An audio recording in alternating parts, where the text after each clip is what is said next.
ओम शांति। ओम शांति। ओम शांति। 9/11/2021 प्रातः मुरली। ओम शांति। बाप दादा मधुबन। आज के मुरली के ईश्वरीय महावाक्य ज्ञान मुरली। बाबा ने कहा, मीठे बच्चे, स्वीट फादर और स्वीट राजधानी को याद करो तो बहुत बहुत स्वीट बन जाएंगे। प्रश्न है, तुम बच्चे कौन सा पुरुषार्थ कर मनुष्य से देवता बनते हो? बाबा ने उत्तर में कहा, तुम अभी ज्ञान मानस सरोवर में डुबकी मार ज्ञान परी बनते हो। ज्ञान स्नान से तुम्हारी सीरत बदलती जाती है। सूरत नहीं, सीरत को बदलना है ना। तो ज्ञान से क्या होता है? ज्ञान स्नान से तुम्हारी सीरत बदलती जाती है। जो आत्मा पर जंग चढ़ी हुई है विकारों की, वो जंग खत्म करनी है। तो इस ज्ञान से ही हमें स्नान कराना होगा आत्मा को। हाँ, तो तभी फिर वह बदली होगी, प्योर बनेगी, है ना। निर्विकारी बनाने, विकारों से मुक्त होएगी। तो इसी ज्ञान सरोवर में, इस ज्ञान मान सरोवर में डुबकी मार ज्ञान परी बनते हो। बाबा कहते हैं, इससे सीरत बदलती है। जो भी अवगुण है निकलते जाते हैं। बाप और विष्णुपुरी को याद कर तुम पावन देवता बन जाते हो। देवताओं में पवित्रता की ही आकर्षण है। मंदिर में विराजमान जो मूर्तियां हैं वो अपनी ओर क्यों खींचती हैं? उनमें कशिश क्यों होती है? क्योंकि वो निर्विकारी 16 कला संपूर्ण होने की वजह से वह अपनी ओर आकर्षित करती हैं, है ना।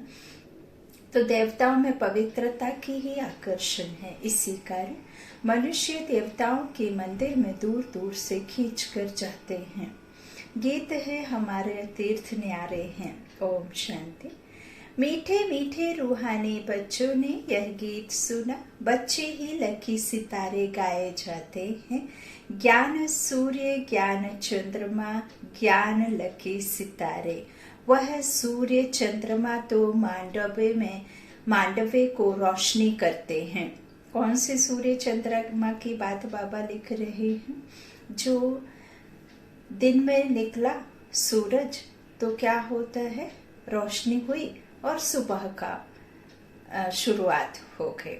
चांद निकला तो कहा कि अब रात हो गई।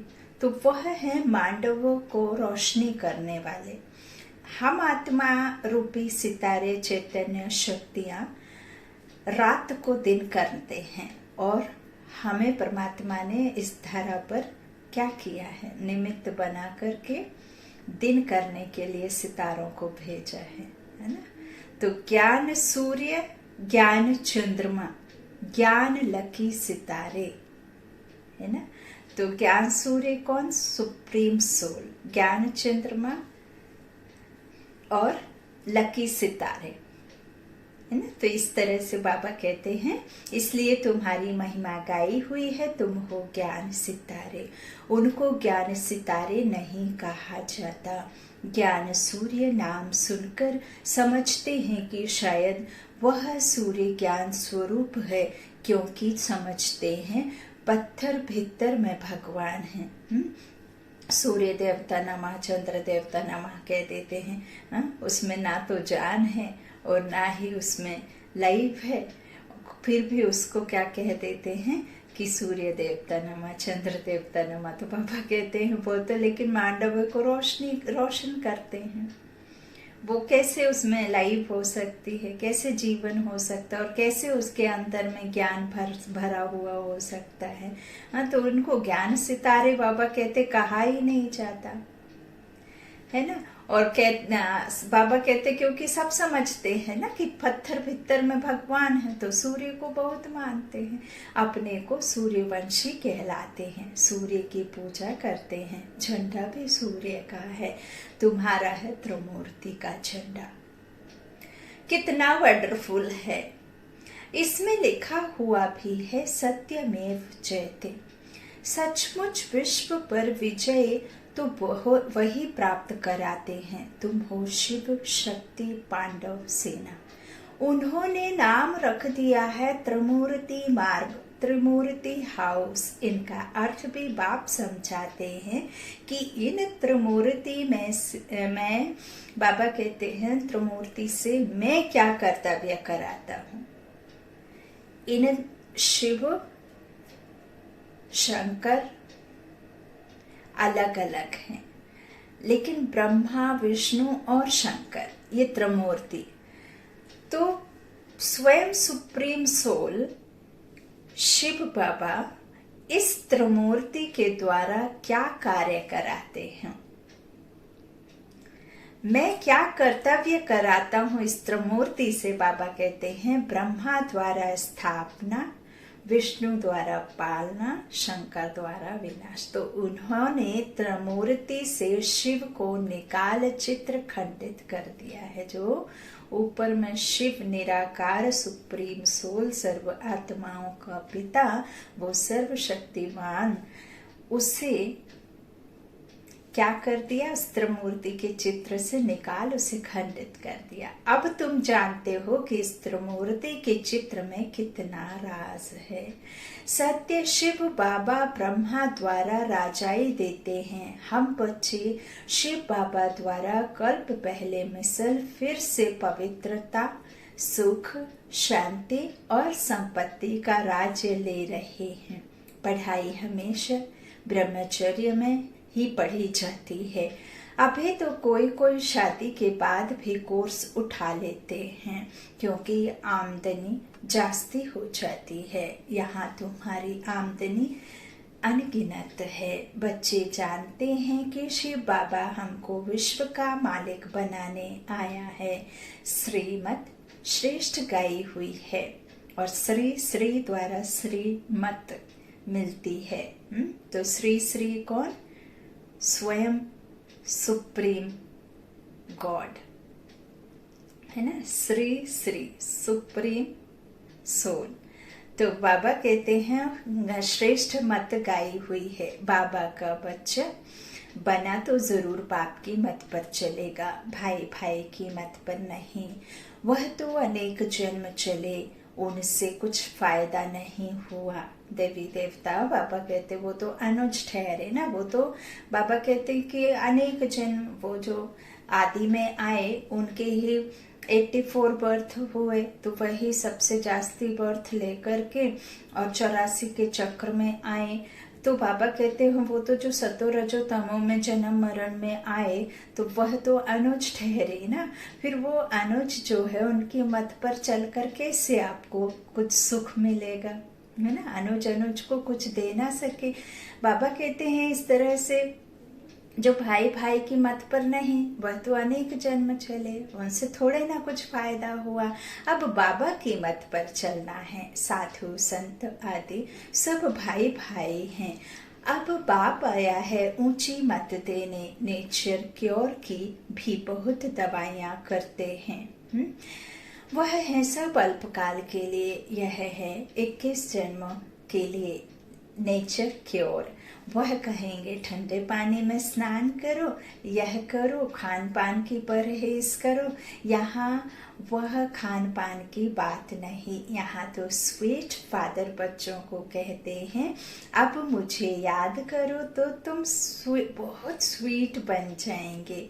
देवताएं स्वीट है ना, उनमें कितनी आकर्षण रहती है। आगे शिव के मंदिर में भी ऊंची ऊंची पहाड़ियों पर बनते थे। हाँ, शिव के जो मंदिर है बहुत ऊंची ऊंची पहाड़ियों पर बनते थे। मनुष्य पैदल कर दीदार करने जाते थे क्योंकि प्यूरिटी खींचती थी। हाँ, नहीं तो ऐसा उसमें भासना ना आए, ऐसे आकर्षण ना हो, वो अपनी ओर ना खींचे। उनमें इतने शक्तिशाली जो प्योरिटी के वाइब्रेशंस होते हैं, वो यदि अपनी ओर ना खींचे तो कोई नाहक ही क्यों मेहनत करेगा।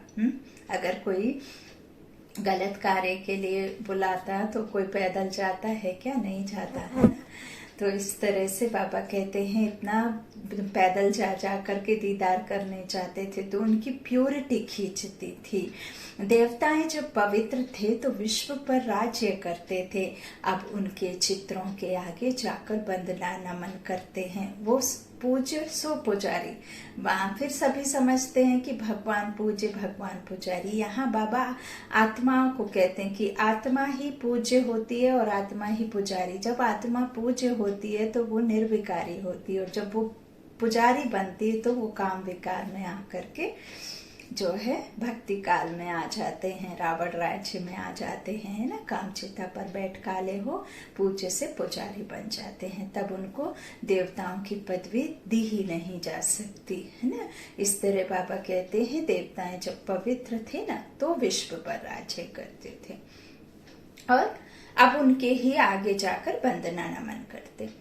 अब उस स्वीट फादर को याद तो सब करते हैं, उनको आना भी यहाँ ही है, जरूर उनसे बैकुंठ के सुख घनेरे मिलते हैं, तब तो उनको याद करते हैं। बाबा कहते हैं जब रावण राज्य का अंत होगा तब बाबा कहते हैं जब रावण राज्य का अंत होगा तब क्या होगा, तब तो बाप आकर स्वर्ग की राजाई देंगे, है ना। ऐसा तो नहीं है जहाँ राम राज्य होगा वहां आकर राम अपना स्थापना करवाएंगे, हैं। तो स्थापना का कार्य भी तो रावण राज्य में होना चाहिए, है। जहाँ सुख नहीं है वहीं तो सुख की कामना करते हैं, जहाँ सुख है वहां सुख तो चाहिए नहीं होता है। बाबा कहते तो रावण राज्य में आकर के ही जब उसका अंत होगा तब तो बाप आकर स्वर्ग की राजाई देंगे। बाबा आते भी भारत में हैं, शिव जयंती भी भारत में मनाते हैं, परंतु उनसे क्या मिलता है किसको पता नहीं। बाप कहते हैं मैं आया हूँ तुम बच्चों को स्वीट बनाने, तुम कितने छीछी बन गए थे। बाबा नॉलेजफुल है, अब तुमको सब नॉलेज मिल रही है। बाप को ही सारी नॉलेज होगी ना, वह है बीज, सत्य है, चैतन्य है और फिर ज्ञान का सागर है। सत्य बोलते हैं, वह भी आत्मा है परंतु परम है, एवर प्योर, परे ते परे। परम आत्मा माना परमात्मा, वह सदैव परम धाम में रहते हैं, ऊंचे ते ऊंचा है। फिर भक्ति काल में उसे कैलाशपुरी कह दिया, है ना। तो वह सदैव परम धाम में रहते हैं। बहुत कहते हैं नाम रूप से न्यारा है, परंतु नाम रूप से न्यारी कोई भी वस्तु होती नहीं है। अब हमारे मुख से जो शब्द निकलते हैं उनका भी आकार है। मैं कहूँ कि बाल्टी, तो बाल्टी का आकार बन गया। पानी आप जिसमें डालो तो वो उसी आकार को ले लेता है।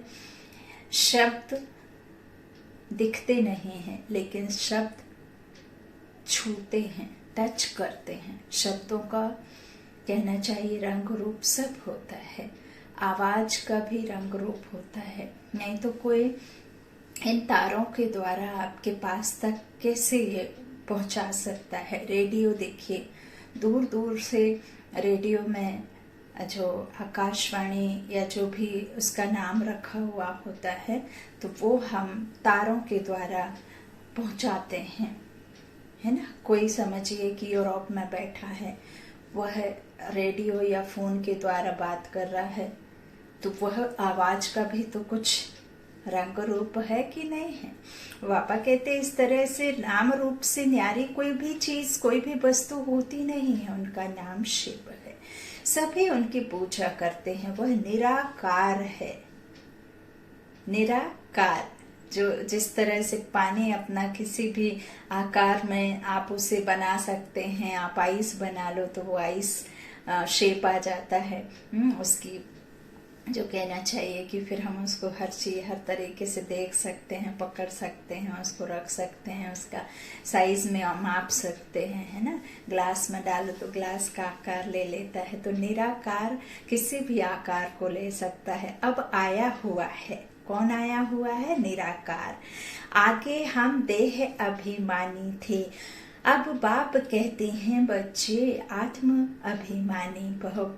गीता में भी है मन मना भव, सिर्फ उसमें शिव के बदले कृष्ण का नाम डालने से खंडन हो गई है। फिर भी किताब पढ़ने से थोड़े ही राजाई मिलेगी।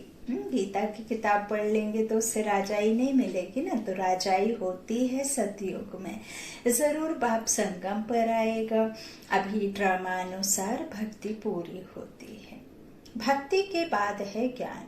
यह है पुरानी दुनिया। सतयुग है नई दुनिया। सतयुग में सूर्यवंशी राज्य करते थे। यह है राजयोग। नर से नारायण, नारी से लक्ष्मी बनने का। सतयुग में इन्हों का राज्य था। अब कलयुग में देखो क्या है। अब तुम सतयुग में जाने के लिए फिर पढ़ रहे हो। भक्ति मार्ग के जो भी इतने वेद शास्त्र आदि हैं उनको छोड़ना पड़ता है। ज्ञान मिल गया फिर भक्ति की दरकार नहीं। ज्ञान से हम विश्व के मालिक बनते हैं। बाबा आया है भक्ति का फल देने। ज्ञान सुना रहे हैं। अब हमको पतित से पावन भी जरूर बनना ही है, क्योंकि पतित तो वापिस जा नहीं सकते। मुक्ति धाम में भी सब पावन आत्माएं रहते हैं। सुख धाम में भी सब पवित्र रहती हैं।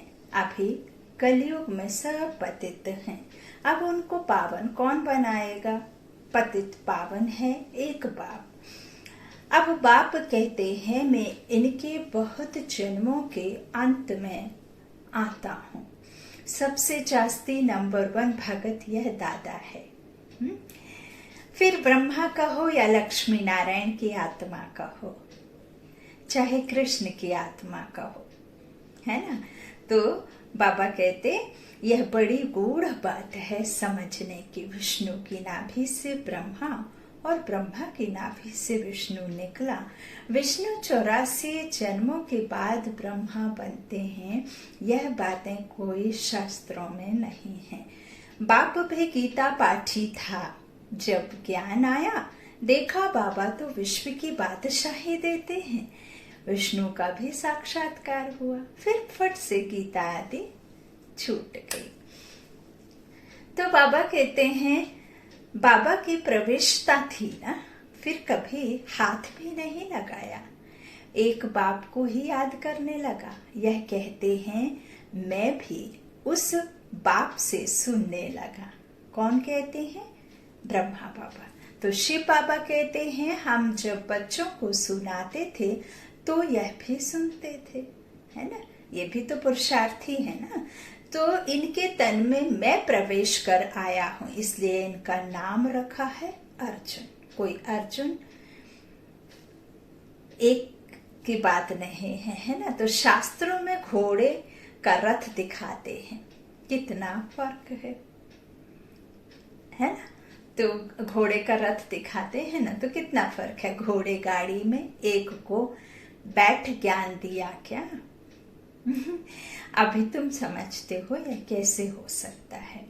तुम प्रैक्टिकल देख रहे हो। बाबा कैसे पढ़ाते हैं, कितने सेंटर्स हैं। कोई एक अर्जुन की नहीं, और अर्जुन अर्थात आत्मा, ना कि किसी के शरीर की बात हुई।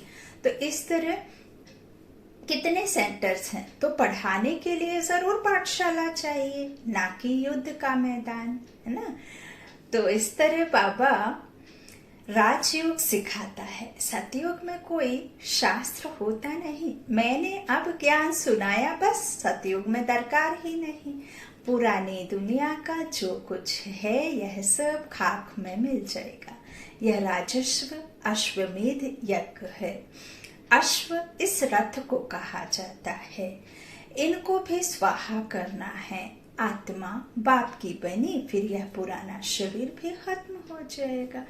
कृष्णपुरी में यह 6 शरीर थोड़े ही ले जाएंगे। ये तो पतित तन है ना, इसे कैसे ले जाएंगे? तो अश्वमेध बाबा कहते हैं इस रथ का नाम है ना। तो यह भी इस यज्ञ में शरीर स्वाहा हो जाएगा। आत्मा दूसरा शरीर, पावन शरीर लेकर के, प्योर शरीर लेकर के आएगी फिर वापस, है ना। तो इस तरह बाबा कहते हैं 6 शरीर थोड़े ही ले जाएंगे। आत्मा अमर है। होली में दिखाते हैं कोकी जल जाती है, धागा नहीं जलता है। बाबा फिर बेहद की बात समझाते हैं। अब तक जो सुना है वह भूल जाओ। अब भारत झूठ खंड बन गया है, कल सचखंड था। सचखंड बाप ने बनाया, फिर रावण ने झूठ खंड बनाया। यह रावण सबका पुराना दुश्मन है, बस कोई ने जो बोला उस पर चल पड़ते हैं, है ना। और सच जो है बहुत देर से एक्सेप्ट करते हैं, झूठ बहुत जल्द दिमाग में बैठ जाता है ना। इस तरह उस पर चढ़ पड़ते। जैसे तेलवाड़ा मंदिर में आदिदेव का नाम महावीर रख दिया है, महावीर हनुमान को कहा जाता है। अब कहाँ वह कहाँ यह, इस मंदिर में हूबहू तुम्हारा यादगार है, ऊपर स्वर्ग नीचे तपस्या। तो कहते ना धरनी पर देवताओं के पैर नहीं टिकते तो ऊपर स्वर्ग दिखाते हैं, क्योंकि जब वो पवित्र प्यूर होते हैं तो वो इस झूठी दुनिया में नहीं होते हैं, है ना। और नीचे क्या होता है, तपस्या करके फिर स्वर्ग में जाते हैं ना। तो इस तरह से आदिनाथ की मूर्ति गोल्डन बनाई है। कहते हैं ना भारत सोने की चिड़िया था, तो भारत जितना सोना और कोई जगह नहीं। सोने के महल बने थे, छतों में दीवारों में हीरे जवाहरात लगे हुए थे। मंदिरों में फिर कितने हीरे जवाहर थे जो फिर लूट गए। मस्जिदों में जाकर लगाए तो उस समय क्या वैल्यू होगी। आखिर चार धन था तब तो लूट कर ले गए। यह सब जानते हैं कि प्राचीन भारत बहुत साहूकार था, अब कितना गरीब बन गया है। गरीब पर तरस पड़ता है। रावण ने कितना इंसॉल्वेंट बनाया, बाप फिर सॉल्वेंट बनाते हैं। यह बेहद का नाटक है। इसके आदि मध्य अंत को कोई भी नहीं जानते। बाप नॉलेजफुल है, ऐसे नहीं कि सबके अंदर को बैठ देखता हूँ और मन की बातें पढ़ता हूँ। मन की बातें तो इस समय जो फिलॉसफी और जो होते हैं लौकिक जीवन में जो पढ़ाई पढ़ते हैं मन को पढ़ने की, है ना, फेस रीडिंग, वो जानते हैं। लेकिन यहाँ परमपिता परमात्मा तो हम आत्माओं के झाड़ को, इस मनुष्य रूपी सृष्टि झाड़ को, है ना, आत्माओं की गति दुर्गति का जो है नॉलेज जानते हैं, है ना। तो बाबा कहते हैं मैं किसी के अंदर बैठ देखता नहीं हूँ, यह सब ड्रामा में नूंद है। पाप जो करते हैं उनकी सजा तो मिलती ही है। मेरे को तो कहते ही हैं नॉलेजफुल, पतित पावन पुकारते हैं हे बाबा आओ, आकर हमको नॉलेज दो, पावन बनाओ। तो मैं यह कार्य आकर करता हूँ। बाकी शास्त्रों की जो बातें हैं वह बाप कहते हैं भूल जाओ, और जो मैं सुनाता हूँ वह सुनो। अब बाप द्वारा राजयोग सीख रहे हो, फिर सूर्यवंशी बनेंगे, फिर चंद्रवंशी, वैश्यवंशी, शूद्रवंशी बनेंगे, है ना। 4 वर्ण हो गए। अब यह ज्ञान तुम्हारी बुद्धि में है, सतयुग में सब भूल जाएगा। फिर यही संगम है जब वापस यह ज्ञान प्राप्त होगा। तो वहां बाप को कोई याद नहीं करते। वर्षा मिल गया, फिर याद किस लिए करेंगे। कितना अच्छी रीति समझाया जाता है। यह सब बातें कोई शास्त्रों में नहीं है। वृक्षपति है ही बाप, वह कहते हैं मुझे याद करो, है ना। बाबा कहते हैं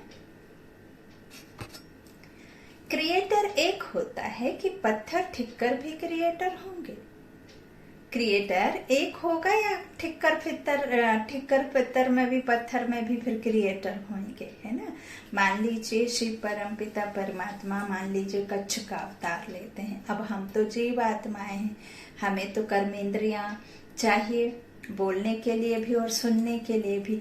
तो क्या किसी मच्छ का अवतार परमात्मा लेते हैं तो आप उस मच्छ को, कच्छ को देख करके इस ज्ञान को समझ लेंगे, धारण कर लेंगे? क्या आप एक कच्छ की, एक मच्छ की भाषा को समझ पाएंगे? नहीं समझ पाएंगे। और यदि किसी बच्चे का अवतार लेते हैं, बच्चे में आते हैं, तो बच्चा यदि बड़े बूढ़ों को, इतनी जो आत्मा की तो उम्र होती नहीं, शरीर बढ़ता छोटा घटता है, तो क्या किसी बुजुर्ग मनुष्य आत्मा को वो छोटा बच्चा बच्चा बच्चा कहेगा तो क्या यह बात डाइजेस्ट होगी? नहीं होगी। तो परम पिता परमात्मा का जो ड्रामा है, जिसका अवतरण, जिसके तन का आधार लेते हैं, जिस रथ पर वो सवार होते हैं, वह रथ कर्मेंद्रियों वाला ही चाहिए, अर्थात ऑर्गन्स होने चाहिए। तो पतित तन पराया राज्य है ना, रावण राज्य है ना, तो आना ही उनको, इस जो पहला जिनका जन्म है वही फिर आखिरी जन्म में परमात्मा इनका आधार लेते हैं, है ना। तो इन कर्मेंद्रियों के द्वारा फिर हम जीवात्माओं को यह ज्ञान देते हैं। और बाबा कहते क्रिएटर एक होता है, पत्थर ठीक कर भी क्रिएटर होंगे क्या? बाप कहते हैं कि रावण ने तुम्हारी बुद्धि कितनी खराब कर दी है। बड़े बड़े विद्वानों को अहंकार कितना है, बाप को नहीं जानते ही नहीं, ना रचना को आदि मध्य अंत को जानते हैं। बाप कहते हैं मैंने तुमको राजाई दे दी, तुमने सब धन दौलत खत्म कर दिया, अब भीख मांग रहे हो। इसलिए आसुरी संप्रदाय कहा गया है। देवताओं की कितनी महिमा गाई है। फिर कहते हैं हम निर्गुण हारे में कोई गुण नहीं। अब तुम बच्चों को गुण धारण करने हैं, अब गुणों को निकाल दो। रावण ने तुमको बंदर मिसल बना दिया है, अब बाप तुमको देवता बनाते हैं। जिसमें 5 विकार हैं उनको बंदर कहा जाता है। नारद का मिसाल, अभी तुम्हारी सीरत बदलती है, फिर हम देवता बन जाएंगे। इस ज्ञान सरोवर में डुबकी मार कर हम ज्ञान परी बन जाते हैं। उन्होंने फिर पानी को मान सरोवर समझ लिया है। यह है ज्ञान स्नान की बात। यह तो बच्चे जानते हैं। बाबा हूबहू 5000 वर्ष पहले मिसल हमको समझा रहे हैं, इसमें कोई संशय पड़ नहीं सकता। पतित पावन बाप को और विष्णुपुरी को याद करो तो तुम पावन बन जाएंगे। मनुष्य मुक्ति के लिए कितना माथा मारते हैं, परंतु घर का किसको भी पता नहीं है। कोई समझते हैं आत्मा लीन हो जाएगी, कोई समझते हैं आत्मा दूसरा शरीर लेती नहीं। अनेक मत हैं, बाप को कोई जानता ही नहीं। सारी दुनिया समझती है कृष्ण भगवानो बाच, यहाँ बाप कहते हैं शिव भगवानो बाच। कितना रात दिन का फर्क है, नाम ही एकदम बदल दिया है।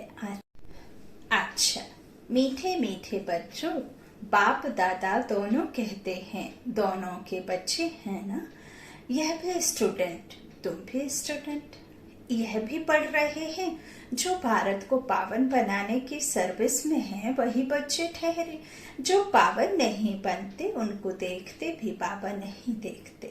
समझते हैं सजाएं खाकर फिर आकर बबोरची बनेंगे। जो पावन बनते हैं वह विश्व के मालिक बनेंगे। अच्छा मीठे मीठे सीखी लाधे बच्चों प्रति माता पिता बाप दादा का याद प्यार और गुड मॉर्निंग। रूहानी बाप की रूहानी बच्चों को नमस्ते। हम रूहानी बच्चों के रूहानी माता पिता बाप दादा को याद प्यार और गुड मॉर्निंग। शुक्रिया बाबा, मीठे बाबा, प्यारे बाबा। धारणा के लिए मुख्य सार, पहला बाबा ने कहा स्वीट बनने के लिए स्वीट बाप को बड़े प्यार से याद करना है, सच्चे बाप से सच्चा रहना है, एक बाप की श्रेष्ठ मत पर चलना है। दूसरा बाबा ने कहा पुरुषार्थ कर संपूर्ण बनना है, भारत को पावन बनाने की सर्विस करनी है, किसी भी बात में संशय नहीं उठाना है। आज का वरदान है हर बात में सार को ग्रहण कर ऑलराउंड बनने वाले सरल पुरुषार्थी भव। जो भी बात देखते हो सुनते हो उसके सार को समझ लो, और जो बोलो जो कर्म करो उसमें सार भरा हुआ हो तो पुरुषार्थ सरल हो जाएगा। ऐसा सरल पुरुषार्थी सब बातों में ऑलराउंड होता है, उसमें कोई भी कमी दिखाई नहीं देती, कोई भी बात में हिम्मत कम नहीं होती, मुख से ऐसे बोल नहीं निकलते कि हम यह नहीं कर सकते। ऐसे सरल पुरुषार्थी स्वयं भी सरल चित्त रहते हैं और दूसरों को सरल चित्त बना देते हैं। आज का स्लोगन है, साधन यूज करते उनके प्रभाव से न्यारे और बाप के प्यारे बनो। साधन यूज करते उनके प्रभाव से न्यारे और बाप के प्यारे बनो। ओम शांति, ओम शांति।